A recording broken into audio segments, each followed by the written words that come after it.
welcome everyone to WIS Presents How I Got into Sports Tech.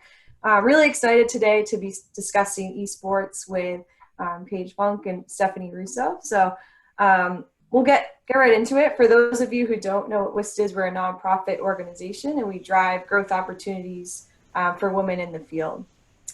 So Steph, if you want to let you do the intros. Sydney. Yeah, so we're really excited to have Paige, the marketing director at Nerd Street Gamers, Paige Funk, sorry, and she will be joining us alongside Stephanie Russo, the manager of client strategy at Twitch, and she found the founder of Women in Gaming in New York City. So I'll leave it to you guys to introduce yourselves and share a little bit about your career paths and yeah. Awesome. Thanks, guys. So as mentioned, my name is Paige Funk, Marketing Director at Nerd Street Gamers.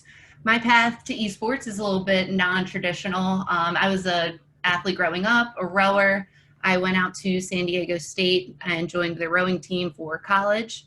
About 2 years in, I wanted to move away from participating and move into what my career path would look like after college, knowing that I was not going to make money off of rowing at any point in time. So I started off as an intern for San Diego State Athletics in their marketing and ticket sales department. From there, after college, I actually found great interest in all of my sales courses. So I was looking for sales opportunities and was fortunate enough to land an opportunity with the Philadelphia 76ers on their inside sales team.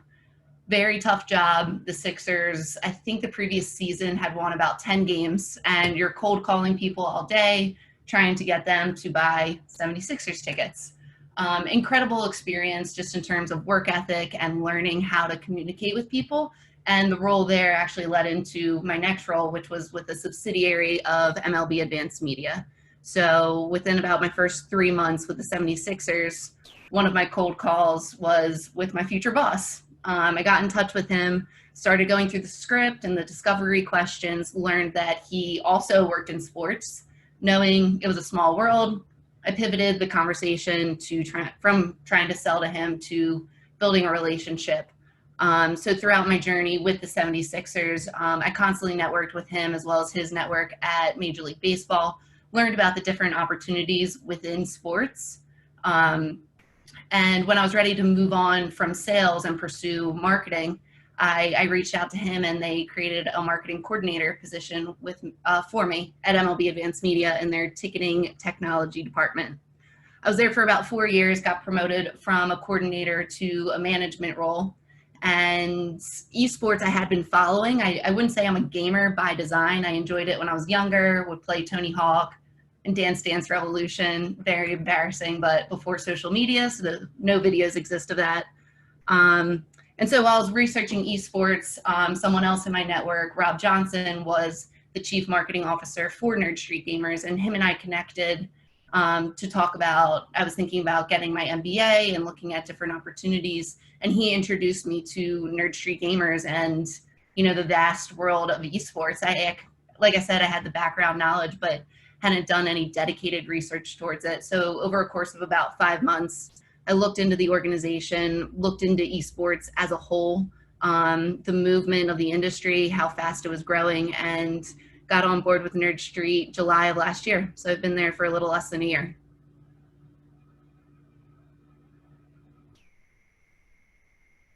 Awesome. And Stephanie, do you want to share a little bit about your career path and what you do and how you ended up at Twitch? Sure. So I like to start off with telling people that I know there's like a lot of young professionals here, but when I was in college, I had no idea what I wanted to do. I went into my freshman year wanting to be a dentist, a lawyer, or a dolphin trainer. And now I work in advertising sales in a video gaming company. So your career can kind of take you in any direction. Ended up going to school at Rowan University and graduating with 2 degrees, one in public relations, one in advertising.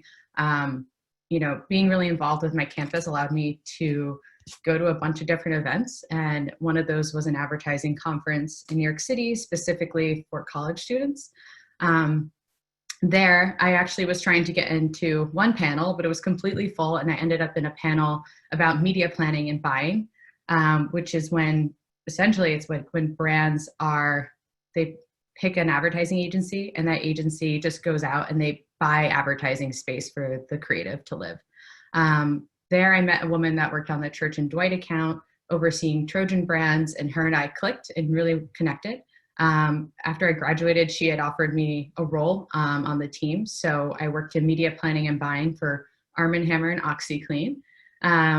It was a lot of mommy blogging and editorials. It was a completely different lifestyle from what I have now. And I knew pretty quickly that I wanted to be on the publisher side. So after 1 year of just kind of getting my roots at an agency, I started looking for new roles, and a recruiter reached out to me about Twitch, and I jumped on the opportunity. It was the year that Amazon had bought Twitch for nearly $1 billion. And I was like, listen, if Amazon's willing to put $1 billion on a video game company, that's the company I want to work at. So my second job after college was working at Twitch as a sales planner. For anybody who's not familiar with the role, a sales planner is someone that puts and preps pitch materials for a seller to take to market. It's research, it's inventory checking, it's entirely a pitch of how a brand would advertise on a website. And I got a lot of great exposure to gaming in that year. I didn't know anything about gaming, but my friends were all gamers and they all loved Twitch. And that's what really drew me to the space, because I was like, well, these are my friends. This community is made up of my friends. I was so attracted to it. And honestly, it's gaming. Like anytime I'm learning something new about gaming, it's something fun and entertaining. After that role, I moved on to our sponsorship team. I got there by actually kind of moonlighting for them and doing some additional work on the side. Our sponsorship team handles all esport events and tournaments and leagues, and working on, getting brands to sponsor them and really position them out in the world. I think Team Liquid and Evil Geniuses are the teams that people are most familiar with that we represent. And I love that experience, and it really drove me into the esport world. And during that time, I was also going to a lot of different events in New York City, meeting a lot of professionals in gaming, and realizing that New York City has a ton of gaming that nobody knows about. Like some of the biggest headquarters for like Rockstar and Take-Two, they're all in New York City and they're largely untouched. What I also found is that there was a ton of women at these events that, didn't really know each other, but saw each other all the time. So I got together with two of my colleagues, and we created Women in Gaming, which I can talk about later, which is just our society for women in the gaming industry in New York City. So that was my side project that we've been working on for almost a year now. And now my current role is a full-time sales rep at Twitch, working with brands to get them to advertise on Twitch. Awesome. And for anyone writing in the chat, we will also be following up with the link to Women in Gaming and a post-webinar email for everyone. So any resources that we talk about here, we'll follow up in a post-webinar email, just so that the audience knows. And thanks Stephanie and Paige for going through your journey. And I think that's really important for us to hear, because a lot of us are trying to explore our career journey. And I just love how you get after it too. Like you crushed your role and then explore different opportunities. So thanks for that. Right now we're going to do a poll to see how many gamers we have out there. So we'll set that up right now. All right. Just launched that. So how many of you identify as gamers? And then how many of you watch gaming live streams? Yeah, and one thing I think we noticed, or I've noticed especially, is my brothers have always been big in terms of like every game they play and also live streaming. But during quarantine, I just think in terms of like on TV and on ESPN, it's something that's is talked about so much more, because without sports, people realize people are just looking for that void to fill. And so it's really nice to see how, and some of it isn't traditional esports because it's not, competitions that are being played, but even like athletes live streaming themselves and having that opportunity to do that. So let's see what we have for results. All right, share results. All right. Oh, so we need to get more gamers. We have 22%, 78. But it does seem like a lot of them are watching the live streams. Cool. Thanks for Wait, participating in but that. nobody plays mobile games? That's what I'm most curious about. Those count. Those count. Wordscapes all day. Mhm. Love it. Awesome. So we'll transition to our questions for the panelists. So our first one is, what's a typical day like in your job? Sure, I'll go first. So every morning we got into the habit, since we moved out of the office during quarantine, to regroup at 10 a.m. with the marketing team, which I absolutely love. I typically hop on my email about an hour before then and just get organized for the day.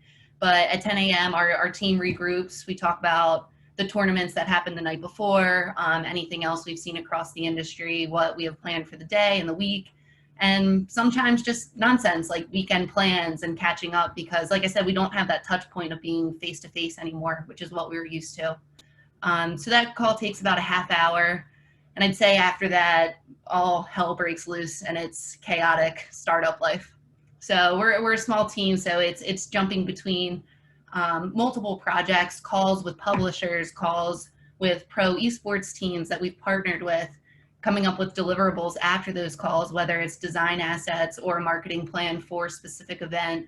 We've also launched digital esports camps. So coming up with the marketing plan for those camps, they're across 4 games. So what does it look like when we're targeting a parent versus a kid? How are we going to launch these?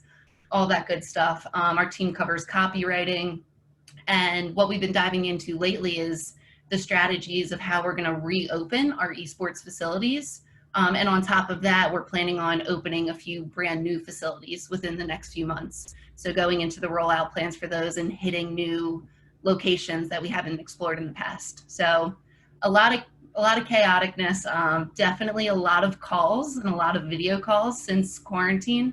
And then finding time to, execute what you talked about in all of those calls would be the typical day. Awesome. Thanks, Paige. And what about you, Stephanie?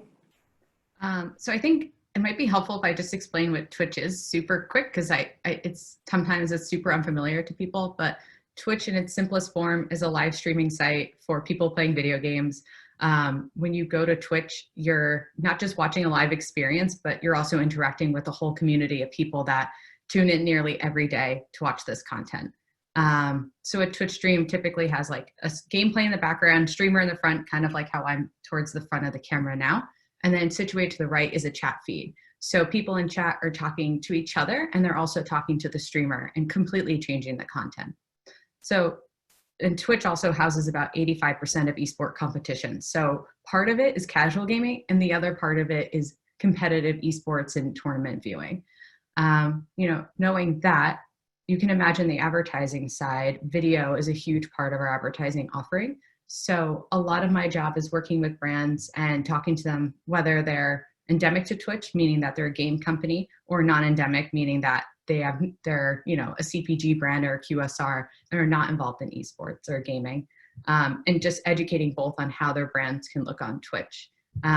As you can imagine, like that goes back and forth between talking about tournament structure one day, and then the next day I'm turning around and explaining what the difference is between gaming and esports and Twitch. So it really varies. My job really, the core of it is putting together proposals, educating teammates, understanding research, and just keeping up with the latest trends on Twitch. I spend a lot of time watching streams in my free time. That's really fun. I think it's awesome when you get to actually like watch games or watch streams in your free time, part of it, like, because that's your job. So that's something that I really like about my job as well, and sounds great. Paige, so I know that you said you have a background in traditional physical sports. What parallels do you see between traditional sports and esports? There are a lot of parallels. Obviously, the competition side, the passion, and I would say the fans are the top 3 buckets, and how the two worlds collide. Both industries also strive to create an experience for their audiences, whether that's a digital experience like Stephanie was just talking about with Twitch, or an in-person experience at, a live esports tournament or event.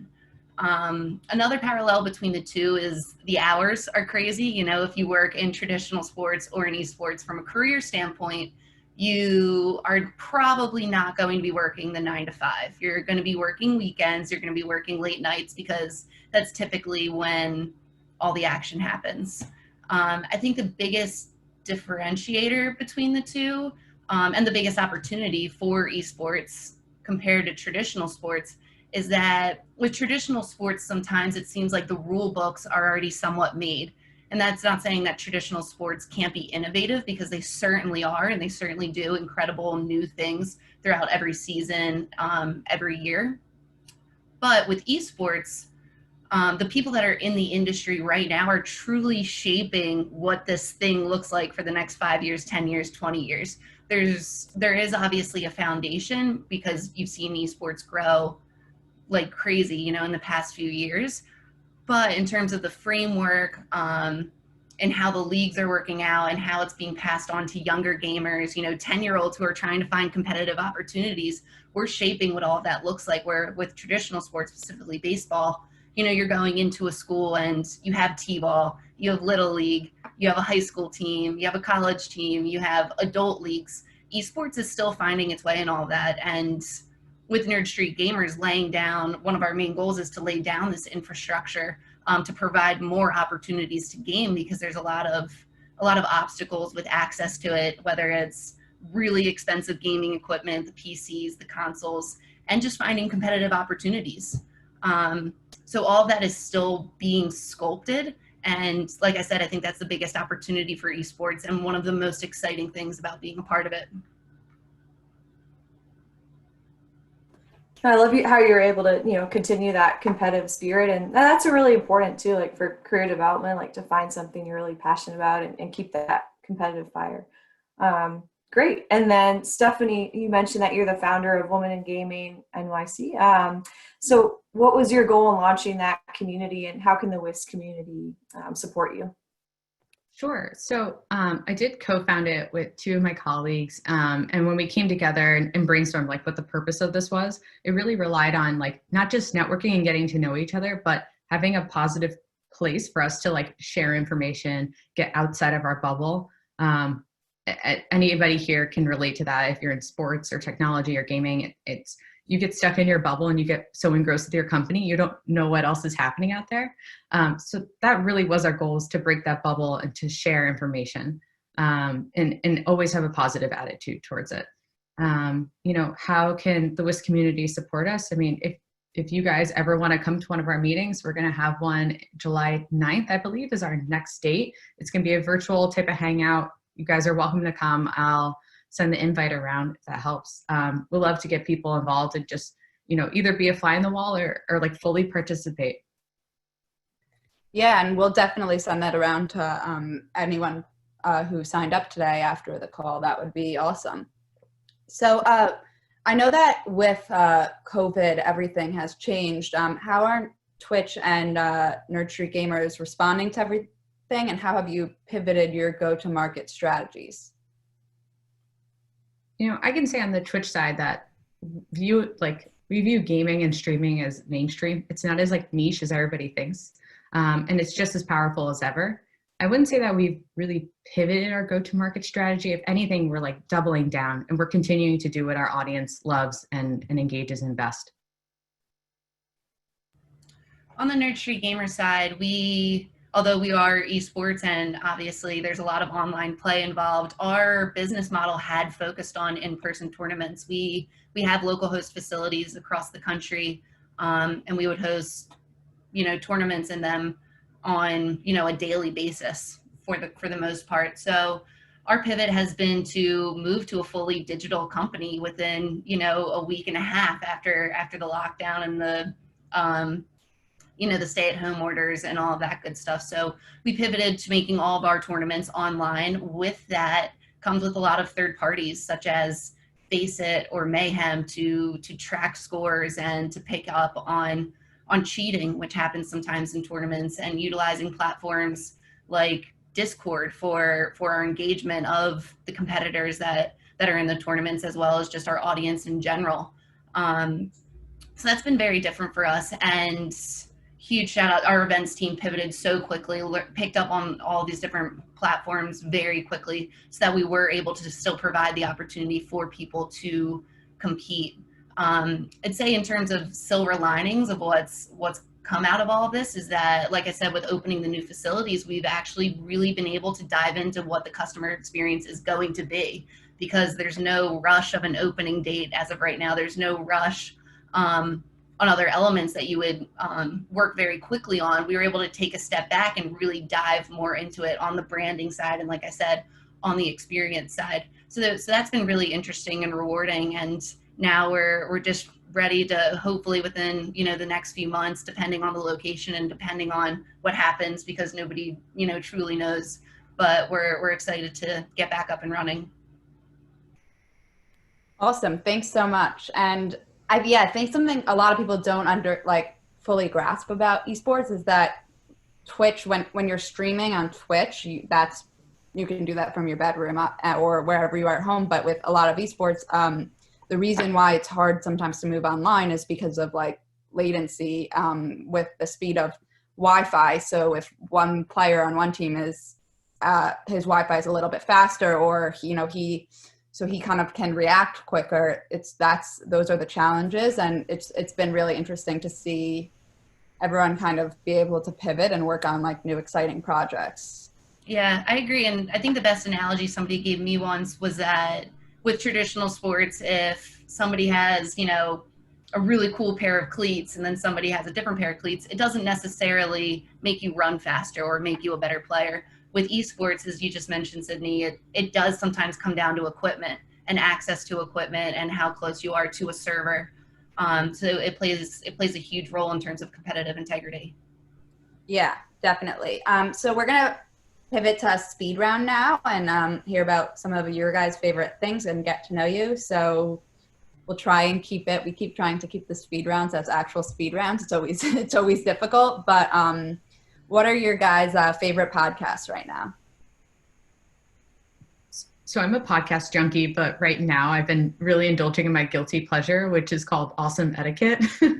It's an etiquette podcast from the Emily Post Institute, if anybody's familiar. It's super dorky, but it's actually a great way to understand interpersonal communication and dealing with difficult news, and just always being respectful and honest with people. See, I'm new to the podcast game. I've been getting into Gold Digger with Jenna Kutcher, which is around entrepreneurship and marketing. And then Guilty Pleasure is Sibling Revelry, and it's with Kate and Oliver Hudson, where they have sibling celebrities on there. Awesome. What book recommendations do you have for the audience? One of the first books I read when I started working at Twitch, which really made me change my mind on gaming, is called Reality is Broken by Jade McGonigal. It's about why games make us better and how they change the world. It's super comprehensive, an absolute page turner. I recommend The Male Factor is what I'm reading right now, and it's about perceptions of women in the workplace and also perceptions of men in the workplace and how to really thrive as a female leader. Awesome. What's your favorite video game? Of all time, it's Pokemon, and I'm always a Bulbasaur starter, but right now I'm playing a lot of Animal Crossing. Relaxing game, I'd go Donkey Kong, and then I still like Fortnite. Yeah, I remember when my brothers first started it 2 summers ago, it was 20 hours a day. It was absurd. Have you watched any athletes streaming on Twitch? I guess in terms of physical athletes, because I know that esports could also be athletes. And if so, who's your favorite athlete to watch live stream? So I don't watch any traditional sports athletes, but I do watch the esport athlete, if you want to call them, we call them players. Hungry Box from Team Liquid, awesome personality, a great, his main is Jigglypuff in Smash, one of the best personalities and players to watch. I've watched players like Myers Leonard and Josh Hart and their streams, but what I've been really into lately is the traditional sports and then platforms like Twitch, Collision, I should say. So ESPN did a celebrity Madden tournament that Nerd Street Gamers did the production of. That was really cool. And even what Twitch did last NFL season with Thursday Night Football, I absolutely love that as well. Yeah, that was great. I saw that as well. So I know this is a hard question to ask in a speed round, but what's one most exciting innovation in the esports space, or an area that you see ripe for innovation? Something I always talk about is like, it's the theme of Twitch. It's called multiplayer entertainment. It's the idea that the audience gets involved with the content as much as possible. We're seeing it with extensions on Twitch, which are graphic overlays that you can interact with. For anybody that was familiar with Thursday Night Football, that's a great example where we actually had the audience making predictions on what would happen next in the game and then being rewarded with our digital currency for it. So those type of like prediction modeling, polling, that extra layer is what I think is the next, and continuing that.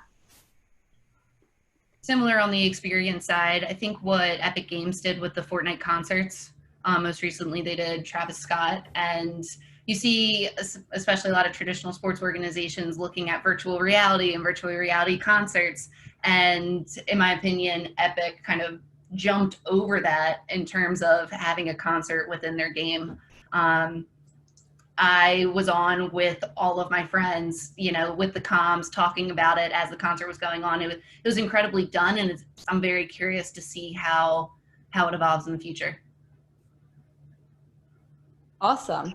I think Lydia is going to start with some of the audience submitted questions now. Yep.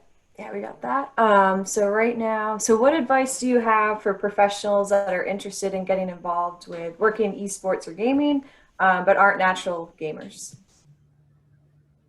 So my recommendation is always just read the trades, sign up for certain newsletters. Sports Business Journal has an amazing esports section, Esport Insider. I read these things like every day, but I would also say watch it. And the easiest thing I could talk about on the Twitch side to get people to like watch esports and get used to it is an event that we have at Twitch called Twitch Rivals.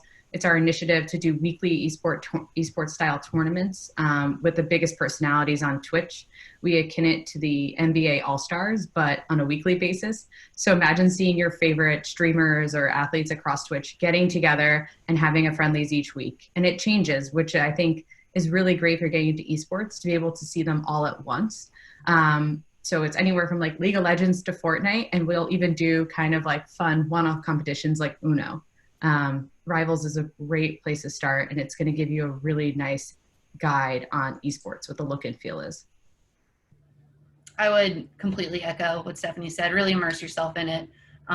You know, find the influencers, the organizations, the media platforms to follow on Twitter to get a feel for the different players, the different organizations, the different games. Each gaming community is very different. The fighting game community barely, you know, overlaps something like, you know, the Counter-Strike community. So esports isn't just this whole bubble. There's a lot of niches within it.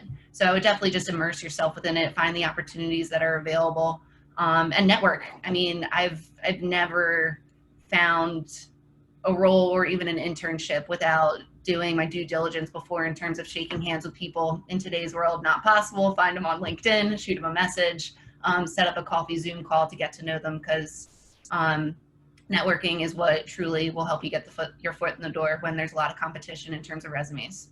Yeah, and that's why we're so excited to have events like these, just so that a bunch of women and men can really hear from a variety of professionals in sports tech and the space, and just meet more people, because I think that you don't really know where the next opportunity is until you have a conversation. I mean, that's how I ended up in my job. I had a conversation with my boss through our alumni association, and then it led to a job. So I definitely highly encourage that. So this is a kind of fun question. How are you helping educate the older generation, parents and grandparents, about the benefits and education that goes hand in hand with esports? This is a fun one. We deal with this all the time.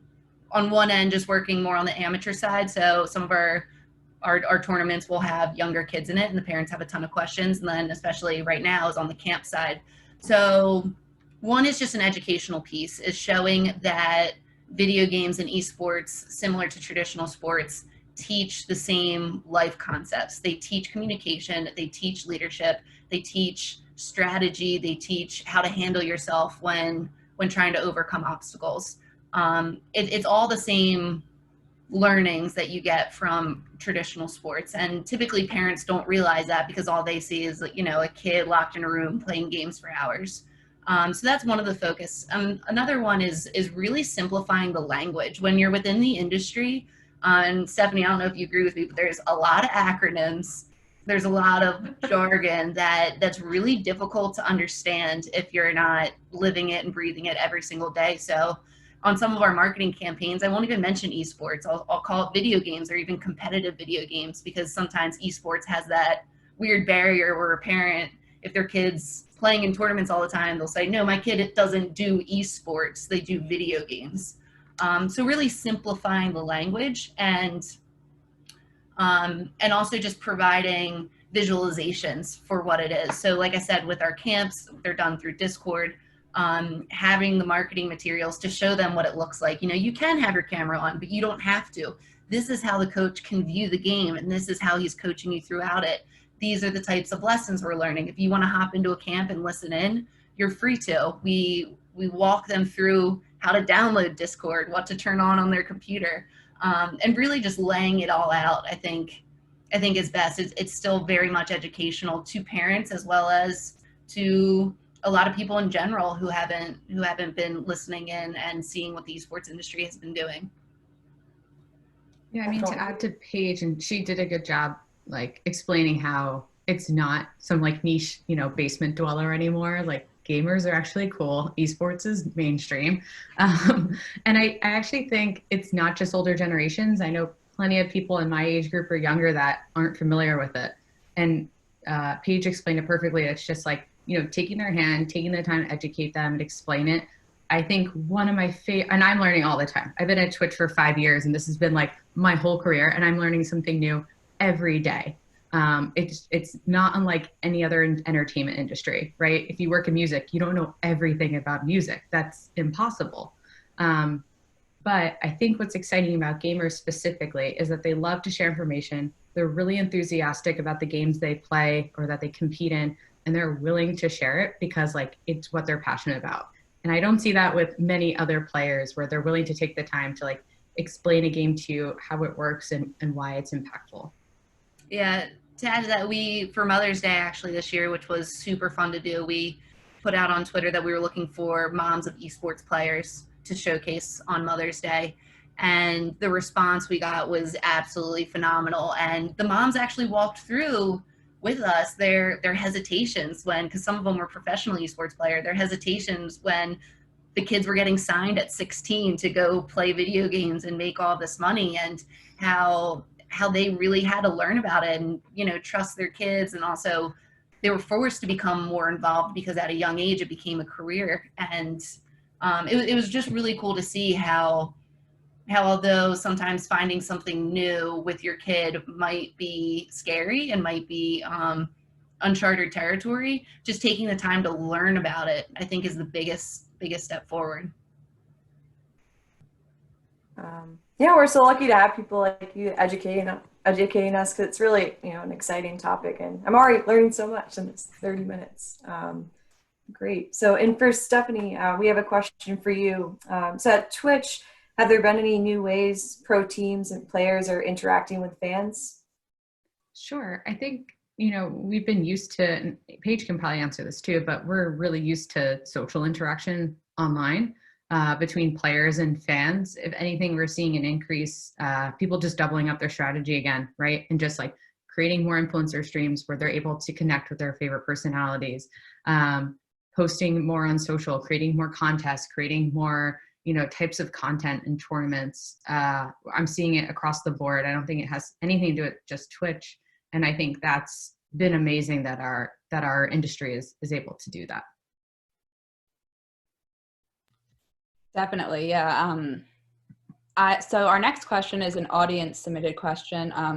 What is the role of franchise? I keep getting emails as soon as I go on off mute. It's just like, what is the role of franchises in esports? Is that the future of competitive esports? I mean, it really just depends on the org. It's so different. What Overwatch League has done and what the Call of Duty League has done is innovative in the gaming space. And, you know, it's just something to watch for sure. Yeah, on the publisher side, it's very different than what a traditional industry would look like because the publishers do own, intellectual property of each game. Each publisher operates very differently. So, for instance, for Epic Games, if you're having a tournament, you have to use a featuring Fortnite logo beneath your tournament logo. It can't look like it's a Fortnite hosted event.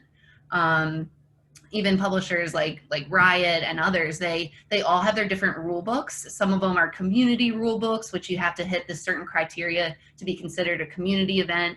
Then at the next level, if you have maybe more participants and people have to buy into the tournament and there's a higher prize pot, then there's a new rule book for that. I guess that sector. So each publisher has, like I said, just a different way of handling competitive gaming. We work closely with a lot of publishers, and a lot of them, I would say all of them, are incredible to work with because at the end of the day, the goal is to create more access to their games, to provide more opportunities for people to play those games. So you see the landscape changing a lot, and I think you'll continue to see it change as more leagues at the professional level, at the amateur level, and even, like I said, at that 10-year-old middle school level start to pop up and start to get organized. I think you'll see publishers continuing to evolve and work with these tournament organizers, but it's still something that with each release of a new game, each release of a game that exists, but a new version of it, you're seeing new rules pop up. So it's just about always staying with open communication channels with each publisher. So our next question, have you found the interest / viewership in players has grown due to the current state? How are you trying to keep the interest going when live sports start up again? Yeah, I mean, our audience they love Twitch. I mean, I kind of explained this earlier. We're just doubling down on our strategy. There's nothing super new that we're doing. We're just seeing this continuous growth. The biggest thing we're seeing is that infrequent viewers are now becoming frequent viewers. What that looks like afterwards, I don't know. But what we've seen historically is that conversion from an infrequent viewer to a frequent viewer is someone who stays because they get really connected with these communities and they want to continue those relationships. Yeah, I agree with what Stephanie's been saying about the doubling down during these times. In terms of traditional sports getting back up and running, I don't necessarily look at it as direct competition. How much content is being consumed across America, across the world on a daily basis continues to grow. Everybody, I'm sure, is seeing, if they have an iPhone, that Sunday notification that lets you know how much screen time you did, and it's always a little terrifying, but people are consuming content all the time. Although there's audience overlaps between traditional sports and esports, there are those dedicated fans where if Twitch, for instance, is hosting an event that somebody's really passionate about, they're probably going to watch that live and then watch the traditional sports thing as a rerun, or vice versa. So it's not really a concern because as esports continues to grow, I see it taking up just as much space as traditional sports does now, but not in terms of a competition in terms of the two living side by side in a world that craves competitive content. Yeah, and I also think esports just has a lot of flexibility with timing because you don't have to. It's not where an event is on primetime TV at 7 p.m. every night. And people are just looking for something to do at all hours of the day. And so for me, I think, and not just during quarantine, even after quarantine, and that's something I saw before. So the esports definitely has flexibility with scheduling, even when things are in person, which I think is really cool. So thank you guys so much for joining us. Lydia has a few action items, and we're going to promote some of our attendees sub-panelists so we can take a group picture. So I'll start promoting everyone while Lydia is reading them. Cool. Sounds good. Yeah, Paige and Stephanie, thank you so much. Super informative and a really, really exciting industry to learn more about. So we do have some action items to keep you all engaged with Women in Sports Tech. So the first one would be to sign up for our newsletter on womeninsportstech.org. Make sure to follow us on LinkedIn, social media channels, Twitter, Instagram, just to stay up to date. And then Lydia, I think you need to make me co-host so that I can start promoting. Oh, got it. My bad. Hold that thought. Promote, so we get the group picture. All right, promote to panel. Should we smile? Yeah, just We'll be in like a minute. Okay. yeah, we have to Okay, for it's everyone like, to do get their we do it video. now? Did that work, Sydney? I think we're good. Oh, cool. There we go. But yeah, spread the word. If you're a university student, any point in your career, definitely want to increase our following. And if you have any questions, just feel free to email us. We'll send a follow-up outlining just the key takeaways, podcasts, video games, and everything. So yeah, hope everyone enjoyed. We'll get everyone. I'll help promote everyone to a panelist. Oh, everyone looks great. Lucy, Sydney. Sorry, this takes forever.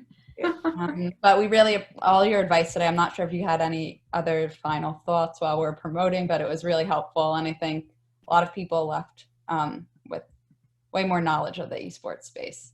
Awesome. Yeah, of course. I mean, if I can say one last thing, it's that like you don't need to have an esport background or gaming background to work in gaming.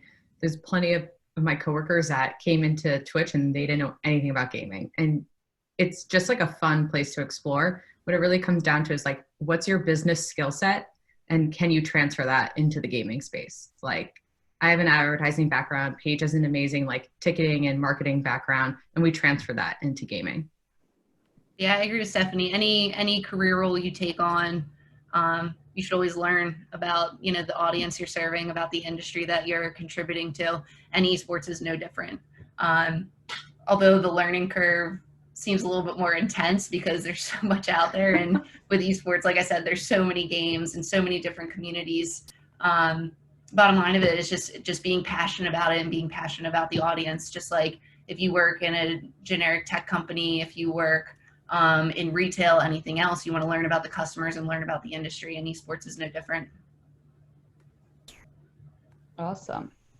We're almost done. We have yeah, a lot of attendance. Yeah. It's And thank you guys for having us. This was incredible. With these groups and with Women in Gaming with Stephanie. I just love having all these platforms to connect with other females that are changing the game. Mm-hmm. Yeah. I agree with Paige. Thank you guys so much for reaching out. Like, this is awesome. This is such a pleasure to be part of this, and doing it alongside Paige, it makes sense. Yeah, I go to the Women in Gaming meetups. Yeah, I was supposed to come down to Philly during, I don't know, we had so many more plans for in-persons, but they're just on pause. They're just on, that's a good way of putting it. That's so funny. awesome. So we can take your picture now. I'm gonna take one on my phone too. Smiling. Oh.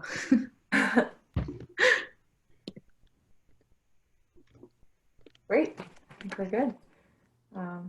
Awesome. Thanks again, everyone. Thank you guys. Thank you See guys. Friday. And our next webinar is on June 26th, so we hope to see everyone there. Yeah, stay tuned. Bye. Bye.